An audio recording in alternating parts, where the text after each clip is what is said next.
વિદ્યાર્થી મિત્રો, આજે આપણે ભૌતિક વિજ્ઞાનના એક અગત્યના ટોપિક નિયમિત વર્તુળ ગતિની ચર્ચા કરવી છે.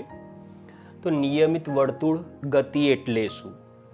તો અચળ ઝડપથી વર્તુળાકાર માર્ગ પર ગતિ કરતા પદાર્થની ગતિને નિયમિત વર્તુળ ગતિ કહે છે. તો આપણે ધારી લઈએ કે અહીં r ત્રિજ્યાનો એક માર્ગ છે અને એ માર્ગ પર કોઈ પદાર્થ છે, એ અચળ ઝડપ જેને આપણે v તરીકે લીધી છે, તો એટલી ઝડપથી ગતિ કરે છે. તો પદાર્થની આવી ગતિને કે જેમાં ઝડપનું જે મૂલ્ય છે એ દરેક બિંદુ પાસે એક સરખું જળવાઈ રહેતું હોય તો એને આપણે નિયમિત વર્તુળ ગતિ તરીકે ઓળખીએ છીએ. હવે જો વાત વેગની આવી, કારણ કે ઝડપ સાથે તો ફક્ત મૂલ્ય જ સંકળાયેલું છે, પણ વેગની વાત આવે તો મૂલ્ય ઉપરોત દિશાની પણ વાત આવશે.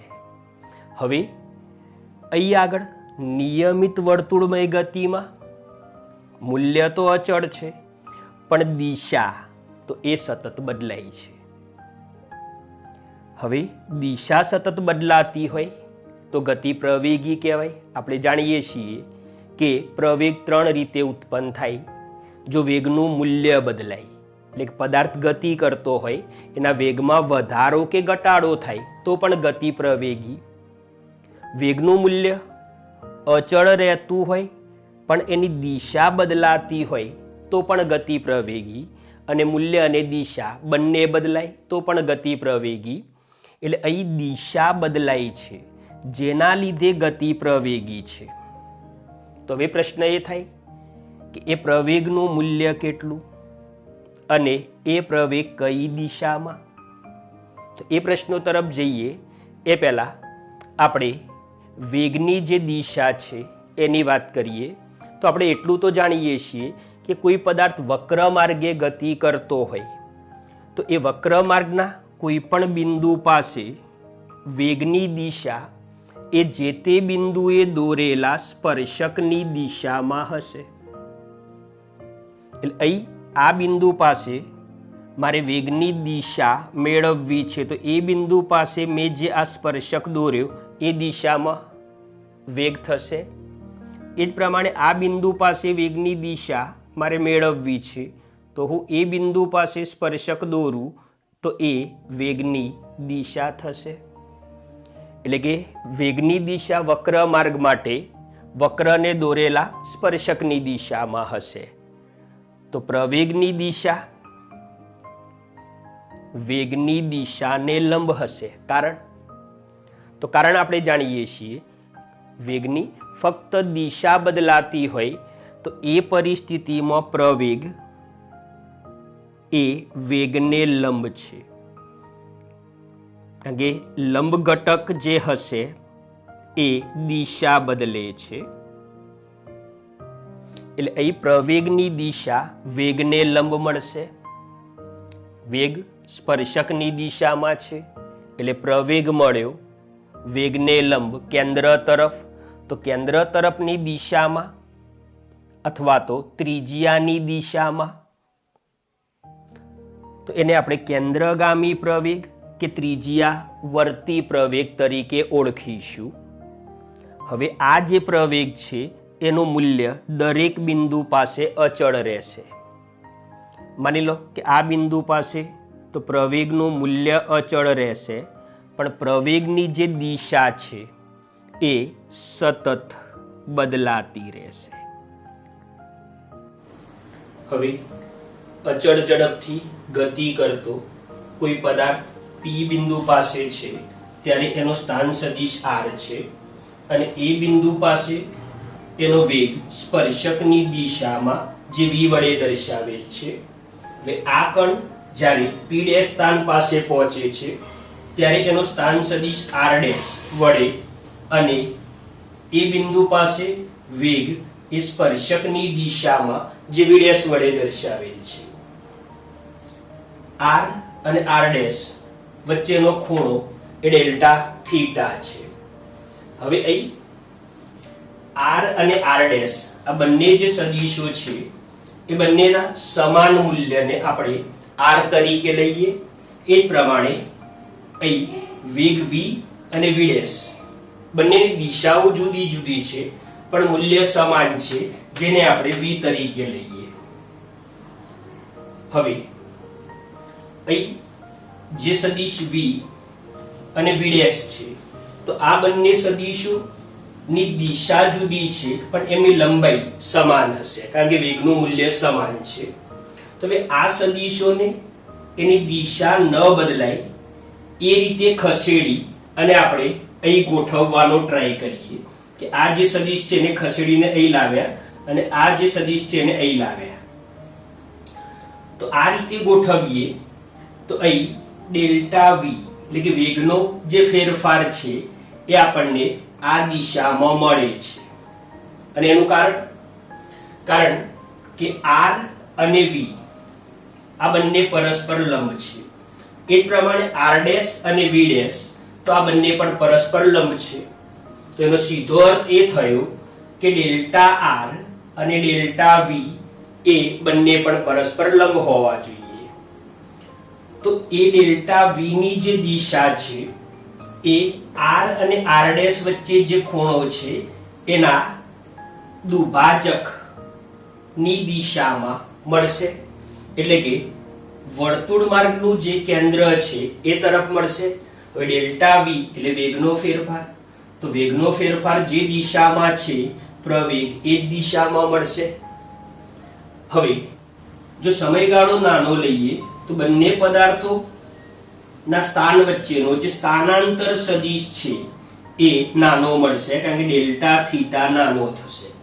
તો એ પરિસ્થિતિમાં પણ આપણે જોઈ શકીએ છીએ કે વેગનો ફેરફાર એટલે કે પ્રવેગ એ કેન્દ્ર તરફ જ મળે છે. તો આ રીતે હજુ પણ આપણે સમયગાળો નાનો કરતા જઈએ તો એ પરિસ્થિતિમાં ચાપ અને સ્થાનાંતર એ બંને એકાકાર થતા જશે અને પ્રવેગ ની દિશા એ પરિસ્થિતિમાં પણ કેન્દ્ર તરફની મળશે. તો સમયગાળો અતિશય સૂક્ષ્મ લઈએ તો એ પરિસ્થિતિમાં સરેરાશ પ્રવેગ અને તત્કાલીન પ્રવેગ બંને સમાન મળશે અને જે કેન્દ્ર તરફ જ હશે. તો હવે આપણે સરેરાશ પ્રવેગને આ રીતે દર્શાવીએ છીએ કે સરેરાશ પ્રવેગ એ બરાબર સદિશ delta v upon delta t. જો સમયગાળો આપણે બહુ નાનો લઈએ તો એ પરિસ્થિતિમાં સરેરાશ પ્રવેગ અને તત્કાલીન પ્રવેગ એ સમાન થશે. તો પ્રવેગનું મૂલ્ય આપણે લખવું છે કે માનાંકમાં સદિશ a બરાબર limit delta t tends to 0 જો માનાંકમાં delta v upon delta t. હવે અહીં r અને r ડેશ ને અનુરૂપ v અને v ડેશ છે. બીજું v અને v ડેશ બંને સમાન મૂલ્યના છે અને બંને r અને r ડેશ ને અનુક્રમે લંબ છે. તો એ પરિસ્થિતિમાં અહીં ત્રિકોણ CP અને P dash CP P dash અને ત્રિકોણ GHI આ બંને જે ત્રિકોણો છે એ સમરૂપ થશે. હવે સમરૂપ ત્રિકોણો માટે એનો આધાર અને બાજુ ના ગુણોત્તર આપણે લઈએ તો એ સમાન મૂલ્યના થશે. એટલે આપણે આ રીતે લખી શકીએ કે PP ડેશ અપોન CP બરાબર તો અહીં આગળ HI અપોન GH.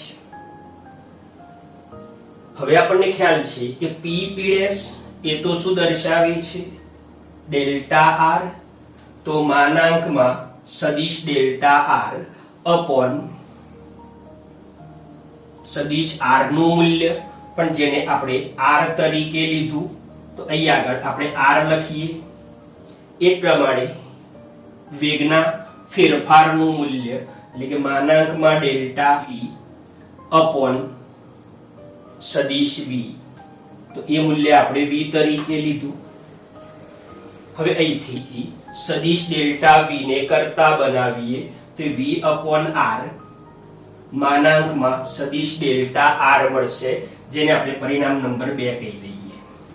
તો આ જે ડેલ્ટા v આપણને મળ્યો એ કિંમત આપણે સમીકરણ 1 માં મૂકીએ તો પ્રવેગનું મૂલ્ય એ આપણને v/r limit delta t tends to 0 માનાંકમાં સદિશ r/ડેલ્ટા t જેટલું મળશે.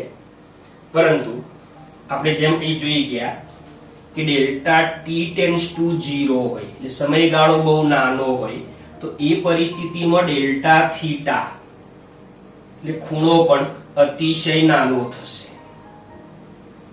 તો એ પરિસ્થિતિમાં મેં કહ્યું એમ કે બહુ નાના ખૂણા માટે ચાપ અને સ્થાનાંતર સદિશ એટલે કે પથ લંબાઈ અને સ્થાનાંતર એ બંને એકાકાર થઈ જશે.